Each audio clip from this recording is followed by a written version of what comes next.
L'auteur de ce livre, c'est le bien-aimé frère d'Éric Prince, Le titre du livre, Le baptême dans le Saint-Esprit. Nous sommes à la deuxième partie.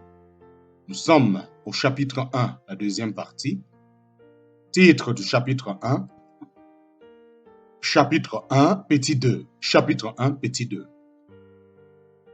Dans 2 Pierre, chapitre 1, verset 21, Pierre résume le ministère de tous les prophètes de l'Ancien Testament lorsqu'il dit « Car ce n'est pas par une volonté d'homme qu'une prophétie a jamais été apportée, mais c'est poussé par le Saint-Esprit que les hommes ont parlé la part de Dieu.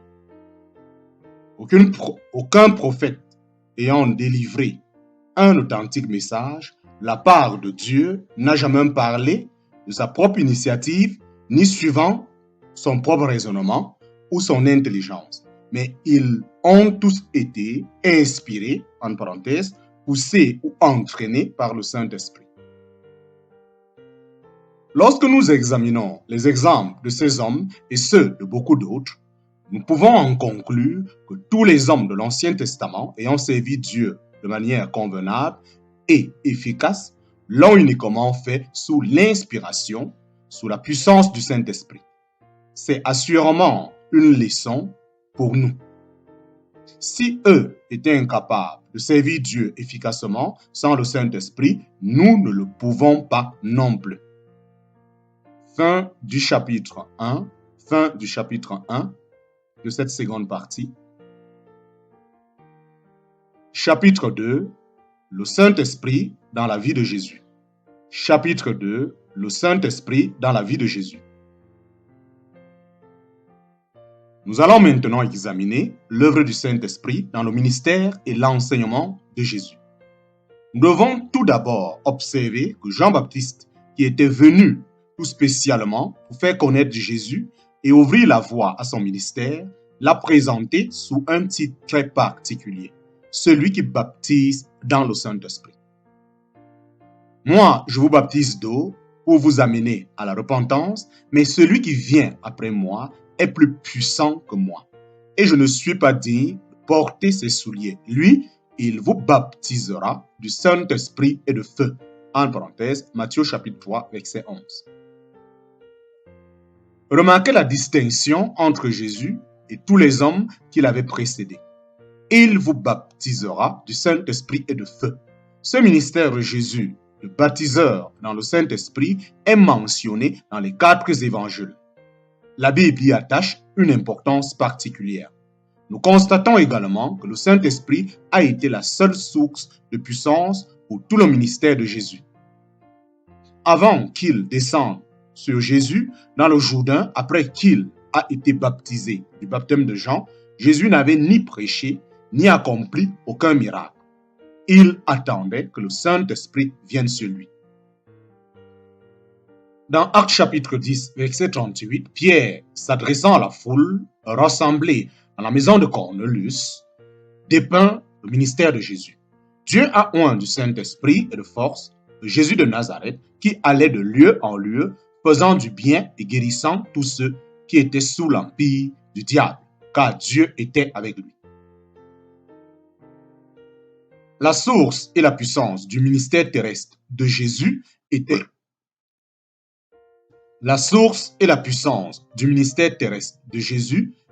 le Saint-Esprit. Nous avons déjà souligné le fait que Dieu est un Dieu en 3 parties. 3 personnes en un seul Dieu, Père, Fils et Saint-Esprit.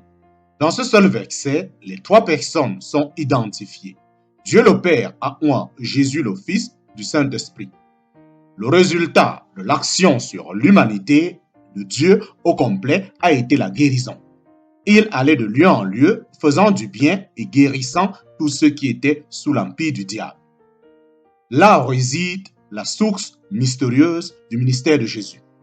Même après la résurrection, Jésus dépendait encore du Saint-Esprit. C'est un fait remarquable dans Actes chapitre 1, versets 1 à 2. Luc commence par ces mots « Théophile, j'ai parlé dans mon premier livre En parenthèse, il s'agit de l'évangile de Luc, de tout ce que Jésus a commencé de faire et d'enseigner dès le commencement jusqu'au jour où il fut enlevé au ciel. Après avoir donné ses ordres par le Saint-Esprit aux apôtres qu'il avait choisis.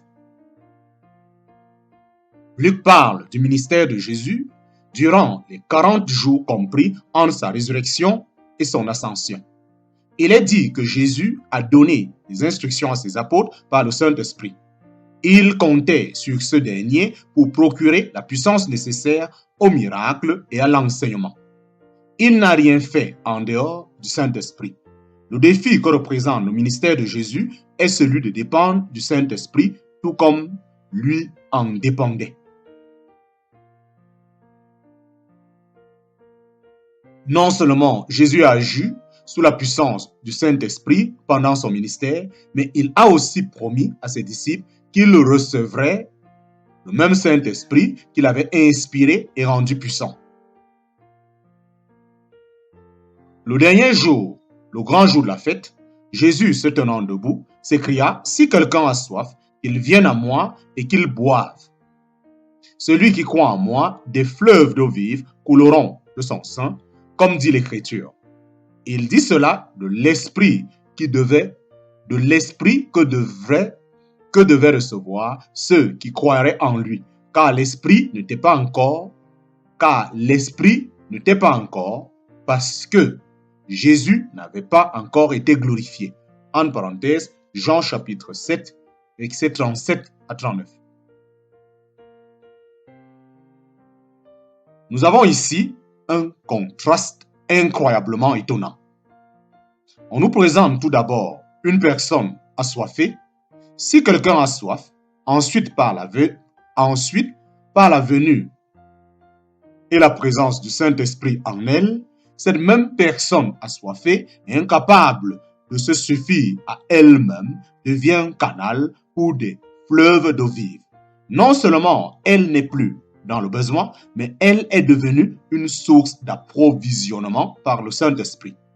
Pour tous les croyants, le Saint-Esprit se doit d'être une ressource illimitée.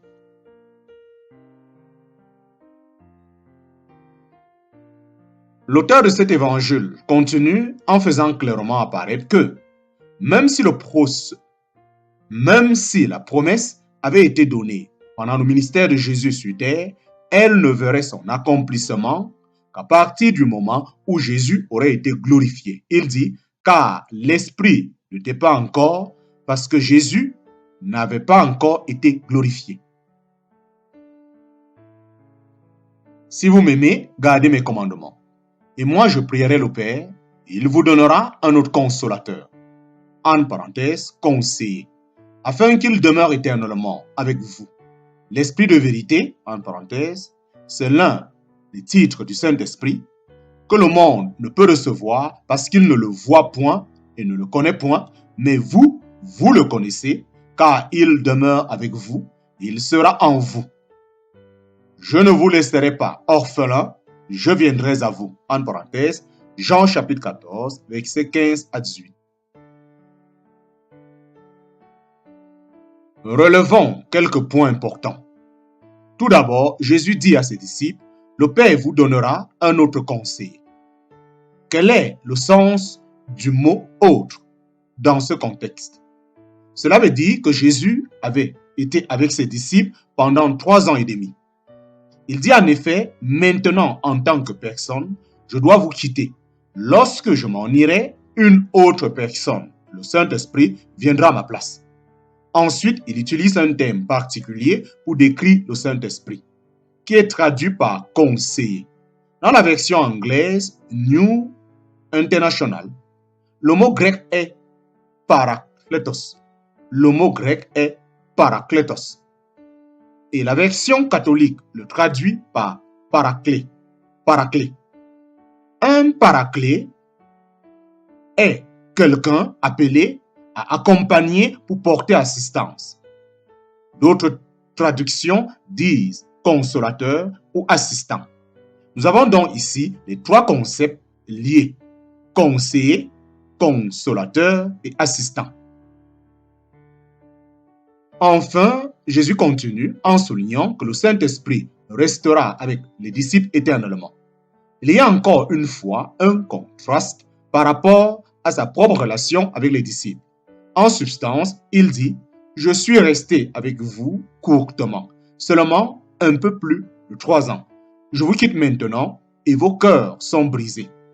Vous vous sentez abandonné, sans assistance, mais je vais vous envoyer quelqu'un d'autre pour vous assister, le Saint-Esprit, et lorsqu'il viendra, il ne vous quittera plus. »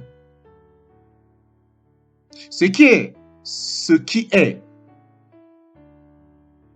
est implicite, c'est que sans le Saint-Esprit, ils auraient été des orphelins abandonnés, sans personne pour prendre soin d'eux, pour les assister ou pour les enseigner. Par le Saint-Esprit, tout a été prévu pour eux. Un peu plus loin, dans le même discours, Jésus aborde encore ce sujet. Cependant, je vous dis la vérité, il vous est avantageux que je m'en aille, car si je ne m'en vais pas, le consolateur, en parenthèse, conseiller, ne viendra pas vers vous, mais si je m'en vais, je vous l'enverrai, en parenthèse, Jean chapitre 16, verset 7. Jésus s'en va et une autre personne arrive à sa place. Dans Jean chapitre 16, verset 12 à 15, Jésus répète ce message vital. J'ai encore beaucoup de choses à vous dire, mais vous ne pouvez pas les porter maintenant.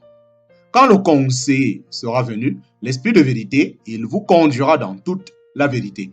En parenthèse, Jésus souligne que le Saint-Esprit est une personne en utilisant le pronom « il », car il ne parlera pas de lui-même, mais il dira tout ce qu'il aura entendu et il vous annoncera les choses à venir.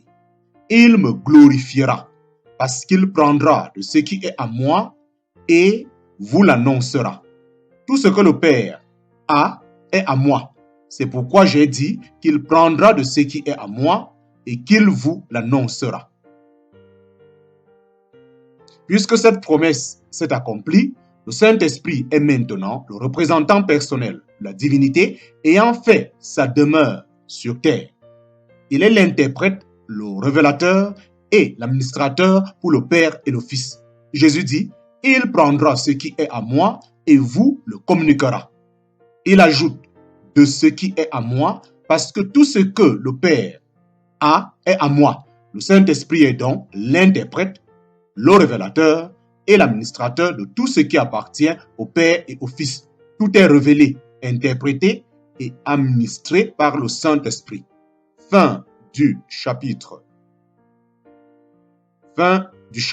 2.